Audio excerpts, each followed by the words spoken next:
Hey y'all, welcome back to Winding Down Podcast. So it's your girl Becca, Chase, and Liz. And today we're going to talk about Our new dating intro. And dating, yes. in the Philippines. So, how many people have you fucked? So, Let's get right into the reading. well, I think that's a personal question, but I'm gonna just discuss dating Filipinos versus dating foreigners in the Philippines. So my first boyfriend was Filipino, right? I think I was 15, 16. That was in college. And it was an interesting experience because one, it was in Iloilo. So if you watched our last episode, you would understand why I said that. But yeah, we were together for about 2 years, and I think it was fun, but it was also hard because of the culture. So he came from a very Filipino family, and me not so less. So my mom, she was very chill and very open with everything, and his parents were a bit strict. So I don't know. I think he was a very good he was a very good first boyfriend because when you're immature and you have all those petty fights, and I learned so much from that relationship. We didn't have sex though, so I was very I was a good He's girl. not on the list. He's not on the list, y'all. I was a very good girl back then. I believe that sex after marriage was the key to heaven, and that didn't really work out. But I still really enjoyed that relationship. So if you're watching this, thank you for being a great person. Why would you say that's what's in the key to heaven? No, because I've right after that relationship, I think a month and a half after, right after we broke up, a month and a half after I had my first sexual encounter. So I don't think he was too happy about that because he was like, yo, 2 years? Baka naman dahil nangyari. Well, So yeah.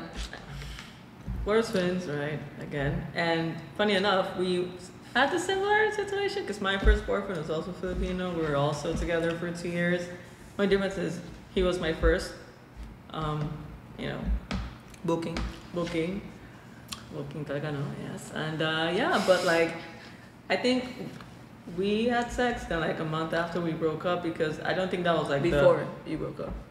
Yeah, so before we broke up, so we had sex and a month after we broke up.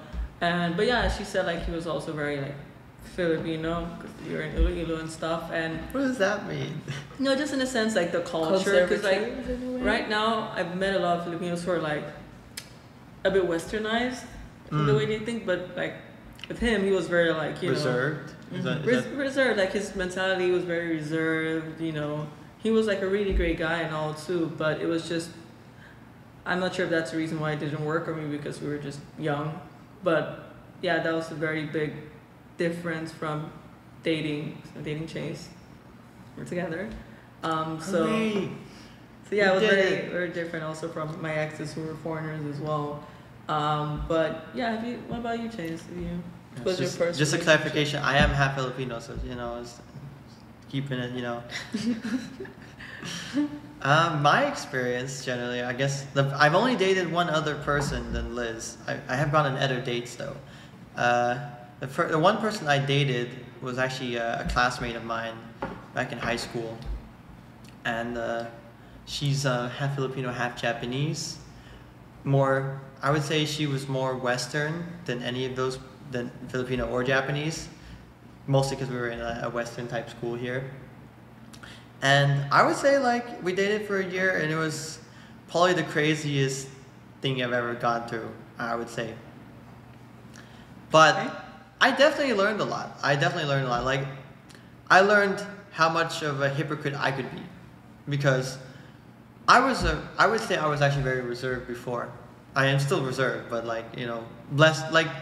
It was I was reserved to a fault, and I felt that through the relationship that I had, I realized that being reserved to a fault is kind of a toxic trait. You'll see in the first episode of the Wineding Down podcast.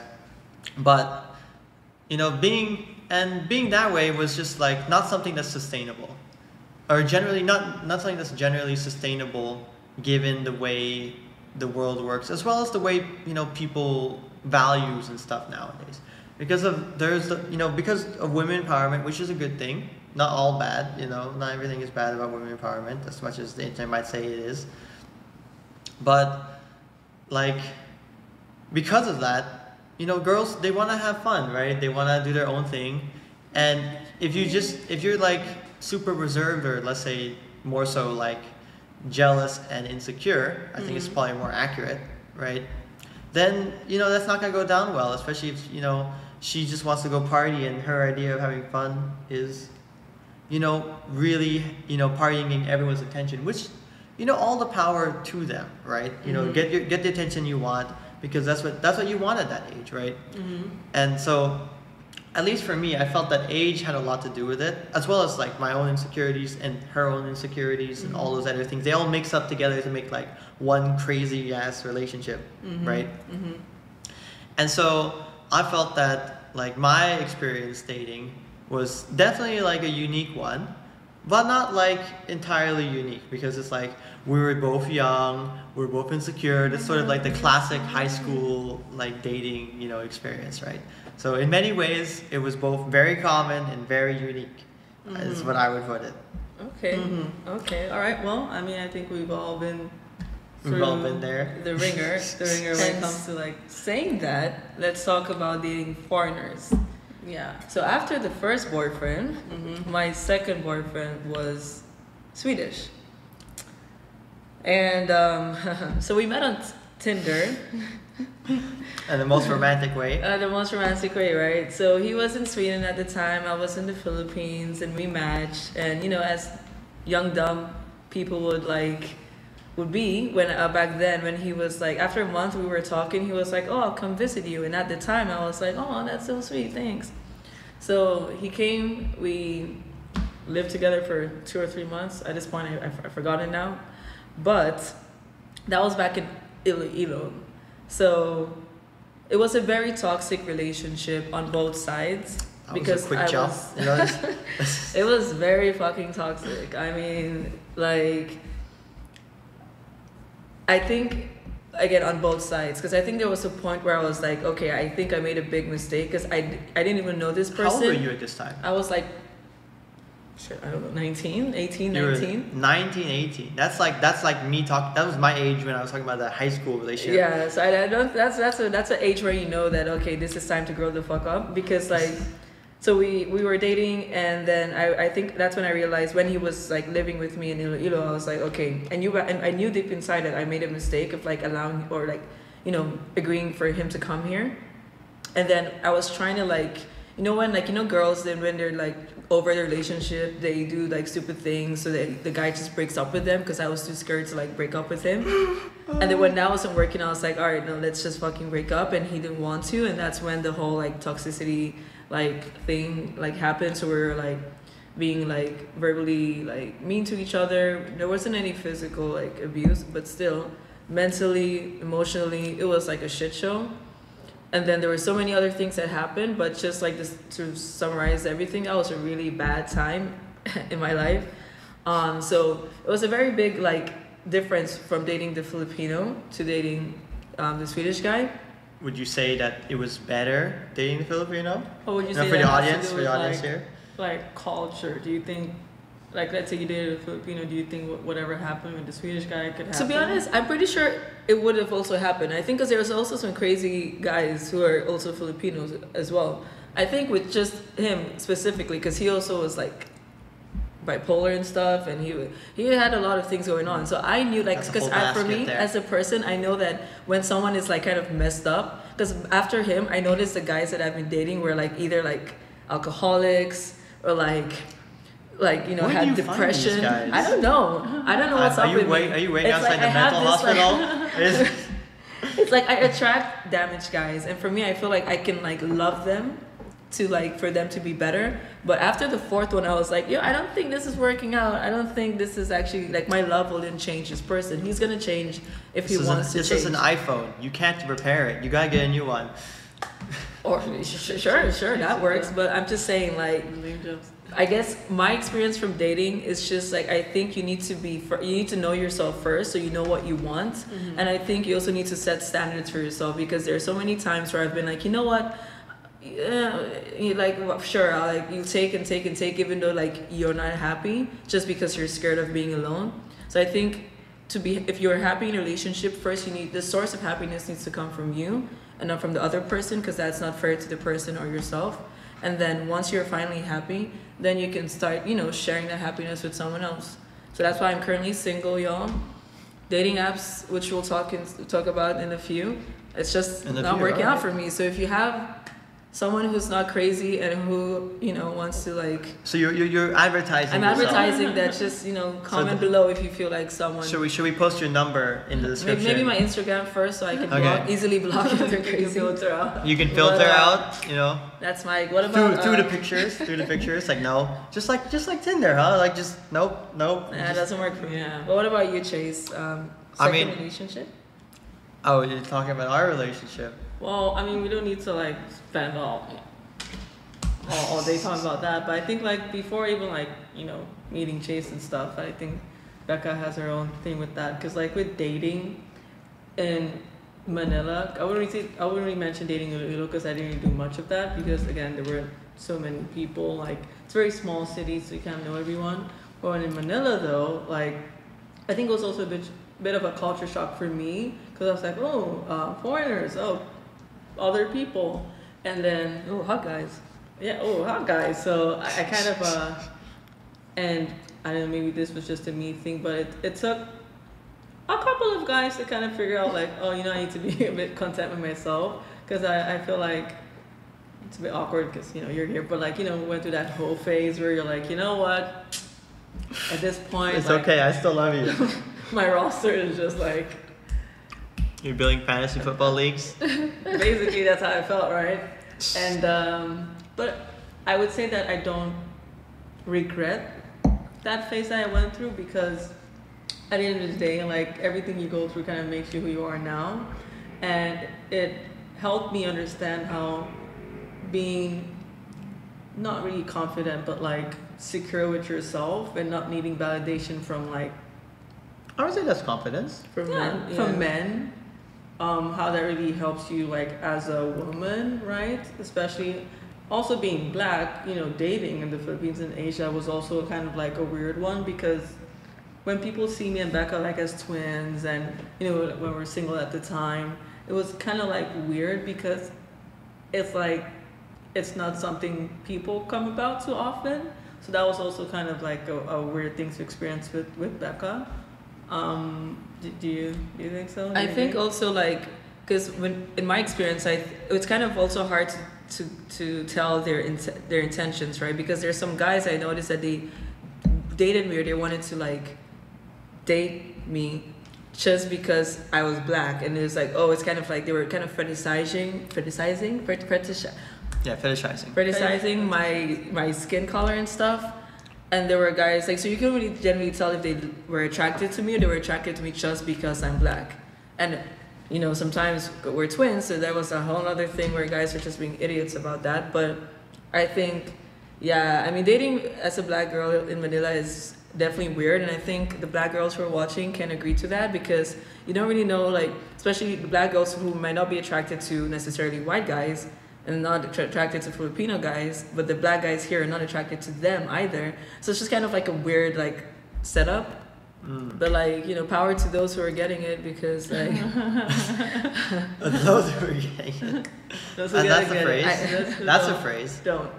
That's a phrase. I was just gonna add that I think it's important to just in general be confident about who you are and what you bring to the table just before you even date, because I feel like the source of problems in a relationship come from insecurities and doubt, right? Which stems from insecurities.